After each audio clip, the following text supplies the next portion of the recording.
What's up, everybody? It's your favorite Scorpion's favorite nerd, and today we are looking at the Robot Toys Lord Venatagon or Venatagon. From what I understand, it's the Beast Wars Scorponok. This is on loan to me from Richard H., which I appreciate. And I'll have you know, fun fact about me, I went to 3 high schools in 4 years. I was a bit of a troubled young lad. And one of the high schools I went to, the mascot was a scorpion. So there you go. Fun fact about me. But we're going to learn some fun facts about him, but in order to do so, we're first going to get into accessories. So he comes with this, and I'm going to be honest with you, I have no idea why. It is red plastic. It looks like there is a battery. Yes, it's a magnet. I'm sorry. I just know that because I have a little metal piece on my mat here, and it definitely is reacting to it. So it is a magnet that usually operates electronics. I have tried it on everything on this guy, and I can't get it to work anything. So I have no idea if it's for a previous release or what, but he does come with it, and here it is. He comes with this little bug. It's like a little insect. The wings do spread out. A little tab there, and the stinger back here, a little translucent plastic for the eyes, and this little bit back here. And you can tab that into inside of the claw. Very clawful idea, you know what I mean? Speaking of the claws, he comes with 2 additional claws. They just pop on a ball peg on the wrist. They're just bigger, painted, sculpted the same. Up to you. I guess it's a preference thing. I'm not sure, but he comes with 2 different options. While we're talking about options, I'll go ahead and talk about this extra head sculpt. So, painted silver, we have orange eyes. Yeah, he has yellow eyes in the opening footage, and then silver and some gold stuff. But I want to show you that it has this feature where the eyes themselves can pull down, and then you can rotate them, and then push it back, and then change the color of the eye. That's cool. I'm sure it has some sort of meaning to somebody, but it does do it. Usually I wait for gimmicks till the end, but since we're on the head sculpt, I figure we'll go ahead and knock it out. He comes with this little piece, which I actually think is quite thoughtful. So apparently the tail is meant to be held up, but because of the design of the robot doesn't really allow that to happen due to the articulation, they've given you this piece to allow that option. So what you do is you take this guy, you flip him up, and then you tuck this piece in here, and then the tail will only go down to there and give you a little bit of extra to wrap it around him. It's just a thoughtful thing. So if you needed to collapse for space or something like that, you can do it. If you need the support, you can do it. I'm really into stuff like that from a manufacturer perspective. You know, I dig that conceptually. And then lastly, he gets these 2 sets of rockets, gunmetal paint painted on and red translucent. This looks like it should light up to me. Once again, I've tried that magnet on everything, and this doesn't have the space for batteries or anything anyway, but it would probably look cool if it did. And those 2 will plug in inside of the claws and be used as weapons if you so desire. And we'll get in tight on the head sculpt for Dennis. And it looks good. It's fully painted. Looks accurate. Silver paint on the face. This metallic gray with the gold. We have silver, we have gold, we have silver and gold. Obviously I already said it, but it comes with the gimmick where you can turn the eyes around. The mouth also articulates so he can talk to you, and he has teeth that are inside there that are sculpted. And yeah, that's about it. The head is on a ball peg. You get a little bit up due to the sculpt of the helmet, a little bit down, you get your swivel. A little bit of a confused look, so that's okay. Look, this guy's entirely painted. However, it is super glossy. There's a part of me that's like, well, it's okay because he's like an insect, and insect kind of gives you some slimy vibes. But scorpions, I kind of feel like are more of a dry type, desert type creature, so I don't really necessarily see them that way like I would a serpent or something, or a snake.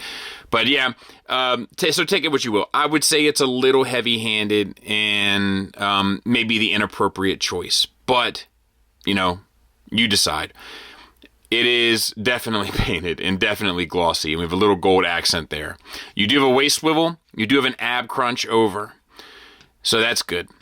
The tail is completely articulated. You have a hinge here at the base, and then you have ball peg, ball peg, ball peg, ball peg. So you can get some wiggle, some waggle. It's also, the top part is painted in that like glossy, slimy, and then the bottom is painted in this really vibrant, almost beautiful red, which is somewhat surprising, but it is. All right, let's see. Shoulders. You have a butterfly joint for one, or billify joint as we say around here. The shoulder, this bit will rotate a little bit. I'm not sure if that will help you at all, but it does. Maybe if I get it, maybe if I tuck it underneath, can I get it further up? No. So I'm not sure that that's going to help you at all in robot mode, but you can get the shoulder up to about 90 degrees. I say we give it to them, and 360 around. They're soft ratcheted both ways. Bicep swivel, once again, you have the glossy paint completely covering this thing. Bicep swivel, double jointed elbow that gets you the full run. The wrists are on a ball peg, so you get a swivel, you get a little bit of up down, a little bit of side to side. It's very, very, very minute. And then these obviously open for the accessory gimmick and all that kind of stuff, which is cool. Okay, gold accents there. Otherwise, I think that's it. Let's back out now. We'll look at the whole figure and talk about these universal hips that are soft ratcheted. They get you out for the full Van Damme. And forward and back for the full Monty. The thigh swivel's kind of loose on both, so it gets a little wibbly wobbly. But there is a thigh swivel there. Silver paint. That looks good. Double jointed knee. No. Yes. Double jointed knee that gets you the full run. Lower one is soft ratcheted. Gold paint, silver paint, gunmetal paint, plus that glossy purple-ish gray on the legs. No issues there. Ankle tilt up, ankle tilt down, and a rocker. So look, this is not great by any stretch of the imagination. But it is better than that other stuff, that trans art stuff that we've looked at that's kind of in the same ballpark. It is better than that. You know, it feels better than that. It's built better than that. It sort of operates better than that, if that gives you any sort of idea. Size comparisons are going to be rough, but we got to do them, so let's do the best we can. Size comparison-wise, I obviously don't have anything that makes sense with this guy. So I figured, why not give you an array? There he is next to a Masterpiece Carbot, a MMC reformatted Rodimus Prime, and a Hasbro Seeker. And hopefully that gives you some sort of a concept as to what you're dealing with here size-wise.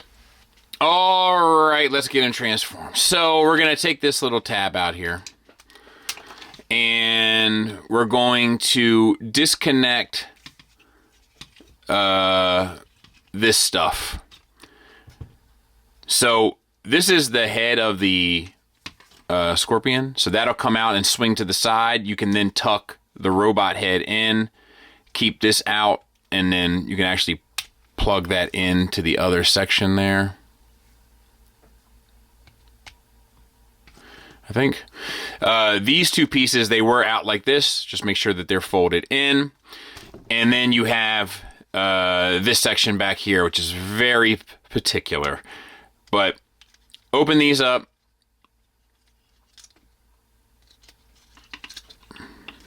Swing all of these legs out.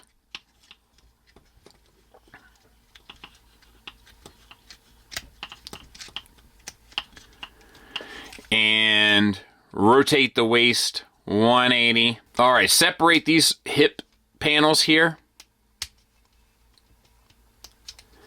And bring these down, but fold these together. And then bring that down on this side.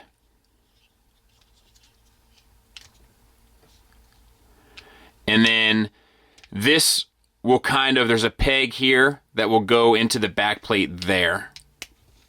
And sort of snap into place. All right, onto the legs. You're going to move the knee pad down, move the back of the shin out, tuck the knee pad towards the armature it sits on, and then move that out, and then make sure that you have that tight as can be. Move this little thorn out, rotate the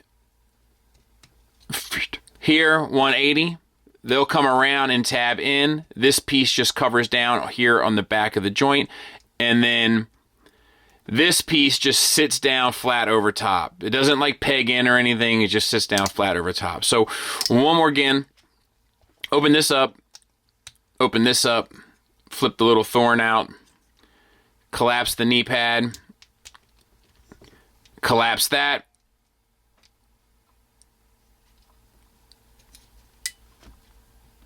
we'll sort that out in a minute. Rotate the foot, bring that up, tab it in, heel covers down, and that piece sinks that gold piece down, and now you have the two legs done. Okay, so now we need to rotate the thighs. Which way do they go? This way. And they come forward with this piece, but this piece has to kind of like rotate up a little bit. Also make sure that these are out.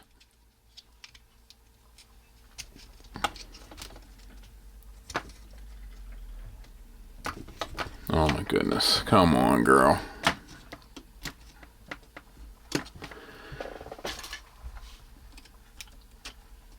All right, make sure that these are out. This is going to come up in here.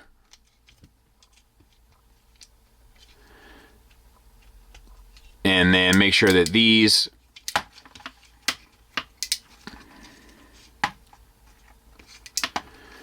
they're on double hinges, so they got to like zigzag forward a bit to connect.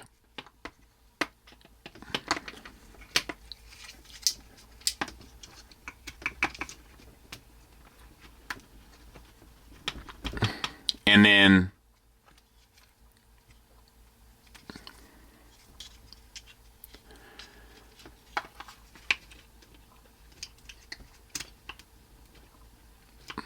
like that. And then this comes up and there's two tabs here, these gold tabs, and they're going to go in there. But I think I got to make sure that these, I think these are going to get in my way.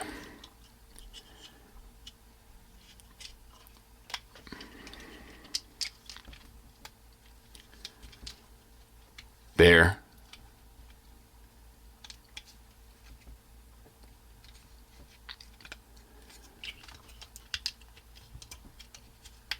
There.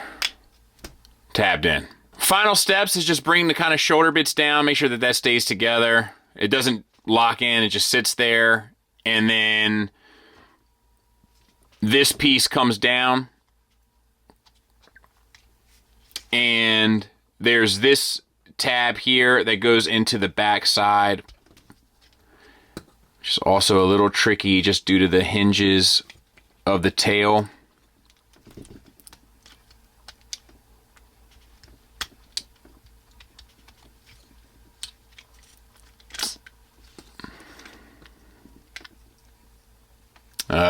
I'm going to mess with it. This tab goes into there, and that locks it all down, supposedly.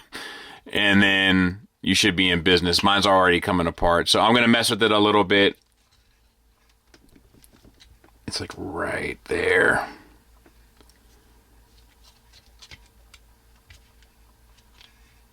Come on. No. I'll mess with it. We'll get it cleaned up. We'll take a look at it. So there he is, and it actually was easier than I made it look. I'll show you what I did wrong here in a second, but first I want to show you a size comparison with Tiger Tracks. So, you know, about the size of an MP car with a tail attached to it. So you just have to make sure that these the faux legs that are in robot mode are tucked in, and then it'll go no problem. It'll tab in no problem.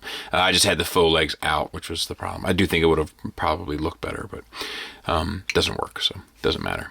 Let's see. So once again, the paint comes through, however you feel about that. The digital sculpting, I think it's digital anyway, of the scaling works nicely. You do have these mandibles that like open and close here, and then you have the eyebrows, which are you can like articulate them, which I think that's great, personally. Tail articulation remains the same. Arm articulation remains the same.